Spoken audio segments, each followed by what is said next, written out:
What if a secret game targeted survivors with extreme luck, and only one could live? The story begins in Spain, where a casino sits alone in the middle of a vast desert. Inside, a bald man is enjoying an incredible winning streak at the roulette table, attracting attention from those monitoring the casino's security cameras. Not long afterward, a casino employee named Gerard escorts a man called Federico inside. Federico approaches the lucky gambler, briefly touches his hand, and quickly apologizes, claiming he mistook him for someone else. He then walks away and starts playing a slot machine. Moments later, Federico hits a massive jackpot, while the bald man suddenly begins losing everything. It is then revealed that Federico possesses a strange ability. By making physical contact, he can somehow steal another person's luck and transfer it to himself. Federico and Gerard arrive at a bunker below the casino, where a man is seen sitting in a chair with a black cloth over his head. After Gerard leaves, the man finally removes the bag, and his name turns out to be Samuel, the owner of the casino. Here, Federico reveals that he has come to quit, so Samuel confesses he has pain in his chest, and will die soon, after which everything he has will belong to Federico. But Federico assures the old man won't die of old age, and also claims he doesn't want anything he hasn't earned. Samuel then reminds him how he found him in the ruins of the earthquake, took him under his wing, educated him, and even taught him how to use his gift. However, Federico argues that it was all because of his own luck, and he proceeds to walk out of the room. Federico then packs his stuff in a briefcase, while we see that Samuel has a cabinet full of Polaroid pictures for some reason. Later, as Federico gets into the elevator, he is approached by Samuel once again. The old man touches Federico, while stating that he was the one who discovered his gift, and now he intends to take it away. After kissing him on the cheek, Samuel finally walks away, while Federico is left distraught in the elevator. Later, we see Federico being driven away from the desert by Gerard and another man. They discuss how the old man has taken his gift away, and now they can touch Federico without fear of losing their luck, so they beat the shit out of him, before throwing him onto the roadside and driving off. Elsewhere, we notice a serial number tattooed on Samuel's wrist, revealing that he is a survivor of a concentration camp. The scene then cuts to 7 years later, where we see an injured man looking up at the stars, and he seems to be at the scene of a plane crash. Later, the authorities identify this man as Thomas Sanz, and find a Polaroid of him with a woman. Thomas is taken to the hospital, and the doctors are stunned to find a huge amount of cash taped around his body. After some time, Thomas finally regains consciousness and tries to leave, but there's a cop named Sarah, who immediately points a gun at him. In the evening, we see Federico with a man named Horatio, who is bragging about how he kicked his wife out, after which a huge check of 500,000 pesetas came into his hands. Soon, Horatio arrives on the highway, where he blindfolds himself with a black cloth, while Federico is seen recording from the other side. It turns out it's all a test to see how lucky he is, where he seems to be doing well at first, but is eventually killed by a vehicle, as Federico watches with horror. The next day, Federico is at his flat when he receives a voicemail from a woman named Claudia, who informs him about the sole survivor of a recent plane crash. She claims that since he was absent, she took the file, and it will cost him double if he wants it. Later, Federico goes to see Claudia, and we learn that they're insurance agents representing the airline company, so he gives her some money to take over the case. Next, Federico arrives at the hospital, where he speaks with Sarah, who informs him that Thomas is under arrest for theft. But Federico says he just needs Thomas to sign some papers to provide him compensation of 25 million pesetas, for being the sole survivor of the plane crash. Later, Federico finally meets with Thomas, and asks him to sign the documents to receive the compensation. He also informs Thomas that he's extremely lucky, since there was a 1 in 237 million chance of him being the sole survivor of the crash among 237 people. He then invites Thomas to play a game for him in exchange for his freedom, since he's about to go to jail anyway. Thomas is left confused by this strange offer, but they are interrupted by a guard. That night, Sarah is sitting in bed reading Thomas' file, and there is a large scar on her chest. Meanwhile, at the hospital, we see that Federico has knocked out 2 officers guarding Thomas' room, and he helps the guy easily escape from there. Later, in the car, Federico tells Thomas they'll use his insurance money for the first stake, then play with the game, and split 50-50 in the end. Thomas wonders what happens if he loses, but Federico assures him that it won't happen. He then strictly instructs Thomas never to touch him, and never to take his picture. Sometime later, they arrive at their destination, where a front desk guy asks for Thomas' ID, so Federico gives him a VHS tape. It is a news clip covering the plane crash, which reveals Thomas is the sole survivor of the recent crash, and is also accused of a bank robbery. They're then led to a room, where the front desk guy pastes molasses onto Thomas' hair for some reason. Next, they arrive at a room where a group of gamblers are wagering their most valuable possession, such as a horse, house, and car. Thomas also sits with them, and stakes the compensation money. However, a man named Alejandro declares they won't play for his money, but for one of his fingers. A terrified Thomas refuses to play and storms out, but Federico tries to persuade him, insisting he won't lose under any circumstances. He also reminds Thomas that he is the sole survivor of the plane crash, because his gift is to steal other people's luck. In the end, Thomas reluctantly joins the game, and it turns out all the gamblers have to take a Polaroid picture of whatever they've bet. They are soon blindfolded, and the lights go out, after which a huge insect starts buzzing around. When the lights are turned on, we see the insect settling on Thomas' head, revealing that he is the winner. The scene then cuts to Samuel, who receives a call from Federico, asking if he's still playing. Samuel is stunned to hear from him, and Federico tells him he won't die of old age before hanging up. Back in the hospital, Sarah learns that the officer's coffee was drugged by someone. The next day, Thomas and Federico are seen excitedly driving their new car, and they arrive at a luxurious house in the suburbs, which they had won. In the evening, Thomas calls his girlfriend, Anna, from a nearby payphone, and expresses how much he misses her. This makes Anna very emotional, but unfortunately, we see an officer behind her, trying to track the call's location. Sometime later, Federico is seen peacefully sleeping, right when he is alerted by some noises, and he is horrified to see several police officers approaching.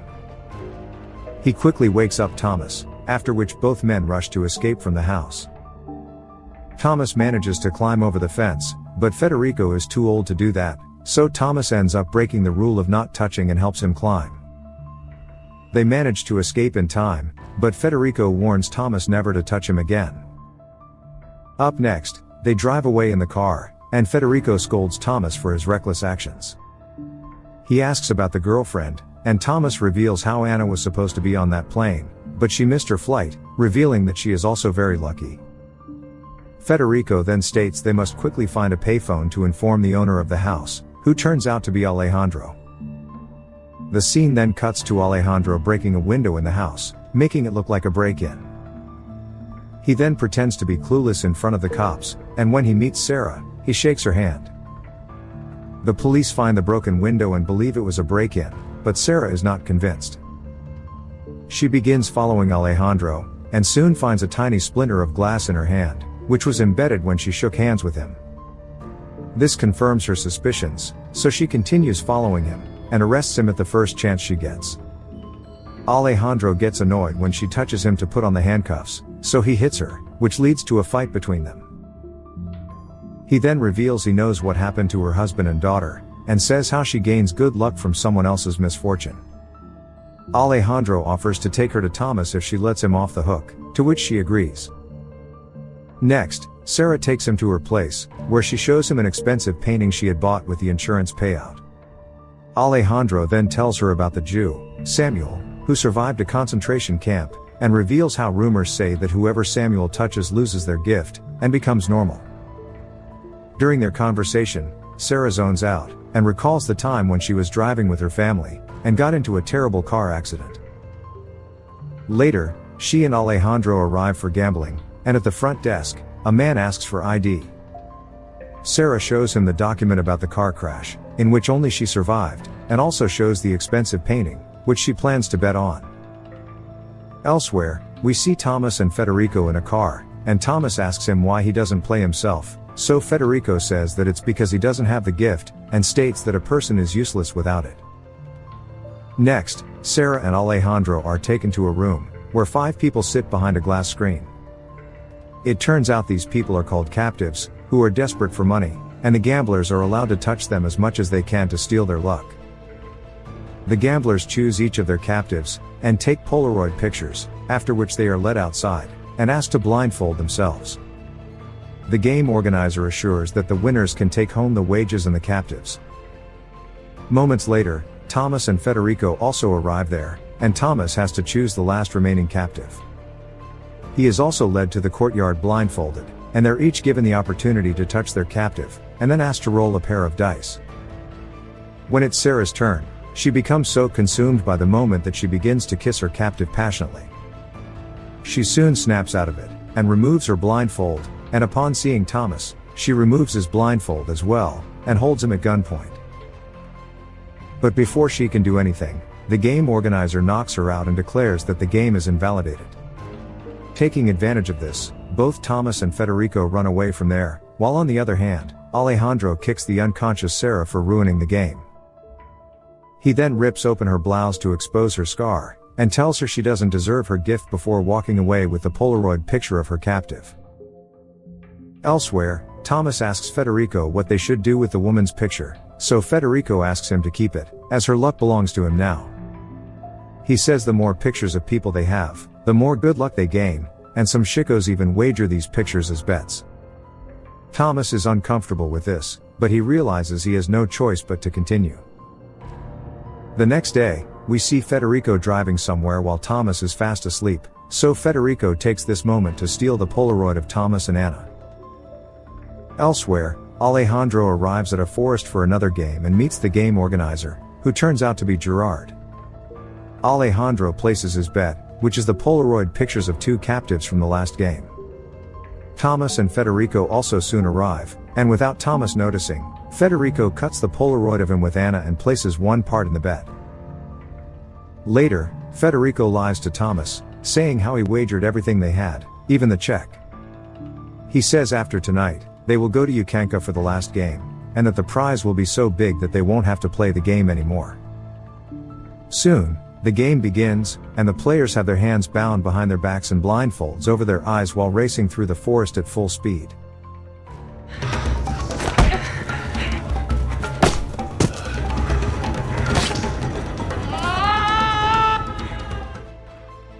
Many of them end up collapsing onto the ground in pain.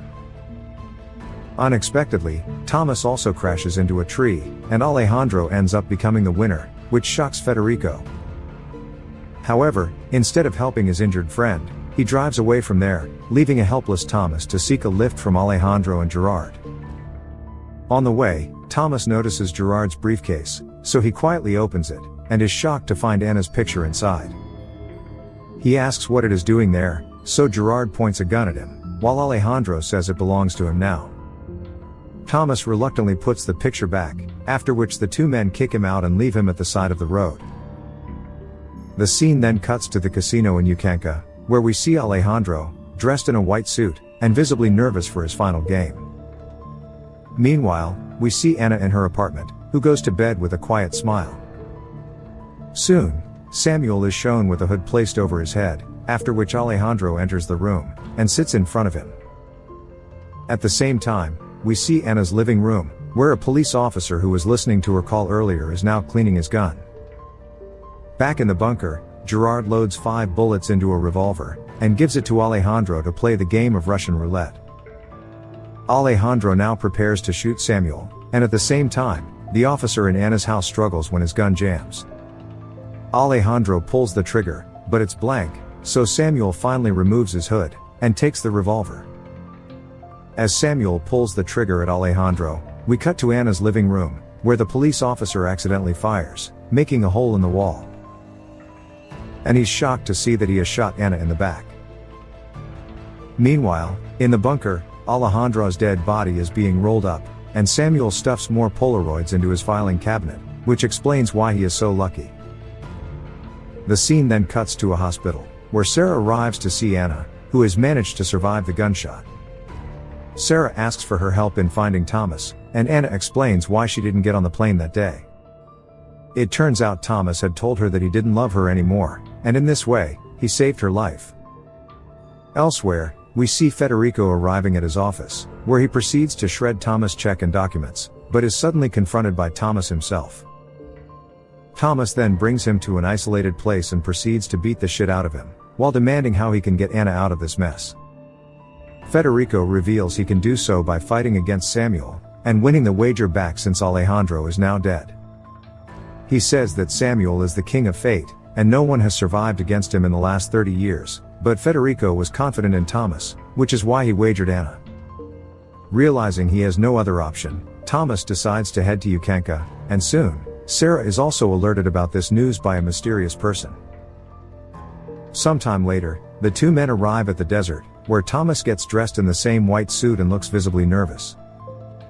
He then goes to chat with Samuel, who begins telling the story of his childhood in a concentration camp.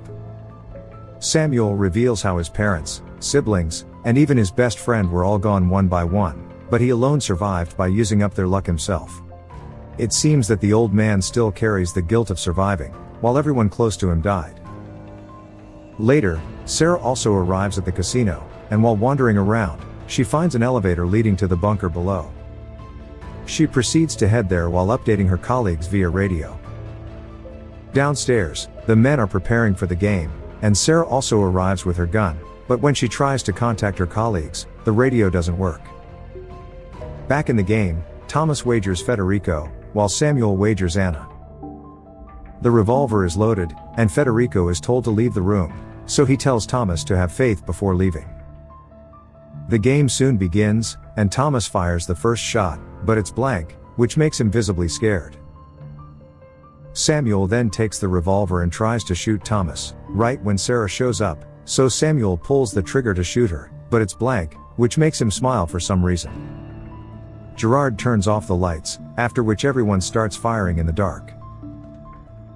Moments later, Federico returns to the room to see everyone there shot and on the verge of death, except Thomas, who is